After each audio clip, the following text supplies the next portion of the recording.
अस्सलाम वालेकुम जी। Fundamental of physics सैलिडे रेज़निक walker का 10th एडिशन है, चैप्टर 9 है, centre of mass and the linear momentum. वो कहता है दो टाइटेनियम के स्फीयर हैं moving toward each other, head on वो आते हैं, सेम स्पीड के साथ आते हैं, इलास्टिकली कोलाइड करते हैं। कोलिजन के बाद एक स्फीयर जिसका मास 300 ग्राम था वो रेस्ट पे रहता है, ठीक है।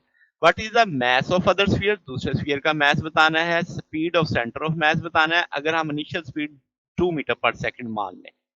अब क्या जनाब, यहाँ से हमें M1 दिया गया है, बिलफर्स्ट 300 ग्राम।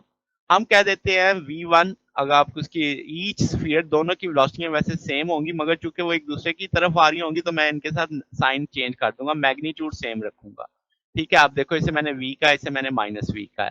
अब टक्कर खाने के बाद M1 किस हालत पे चला जाता है, रेस्ट की हालत में चला जाता है। हमें स्फीयर 2 का मास नहीं पता, वो निकालना है। फिर आपके पास स्फीयर 2 की इब्तदाई वेलोसिटी तो एक तरह से कंडीशन होगी ना, हमें पता चल गई यहाँ से। और स्फीयर 2 की वेलोसिटी कहीं पे वैसे इस्तेमाल नहीं होगी, मैंने लिख दिया कि इसका कोई जिक्र आएगा नहीं। फिर क्या जनाब, सेंटर ऑफ मास चाहिए हमें।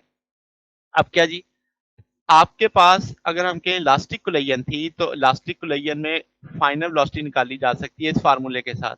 अब हमें बताया गया है टक्कर खाने के बाद आफ्टर द कोलिजन वो मास रेस्ट पे आ जाता है।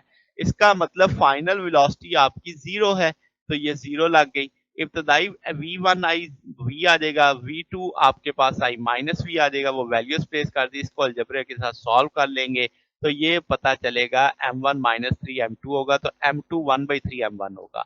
तो यहाँ से आपके पास ये आ जाएगा 100 इंटू 10⁻³ kg, यानी तकरीबन 100 ग्राम कह लें आ जाएगा।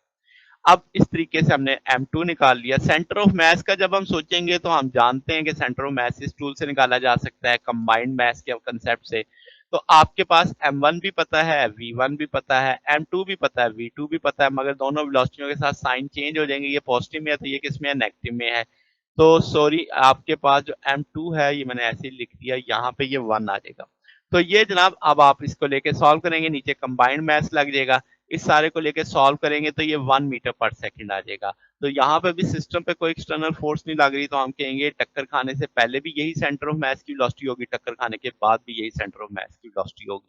तो ये जनाब हमारे पास सॉल्यूशन है। अगर आपको इसमें कोई बात पूछनी हो, डाउट हो तो नीचे कमेंट्स में पूछ सकते हैं। वीडियो अच्छी लगी हो तो वीडियो को लाइक कीजिएगा, दोस्तों के साथ शेयर कीजिएगा, चैनल को सब्सक्राइब कर दीजिएगा।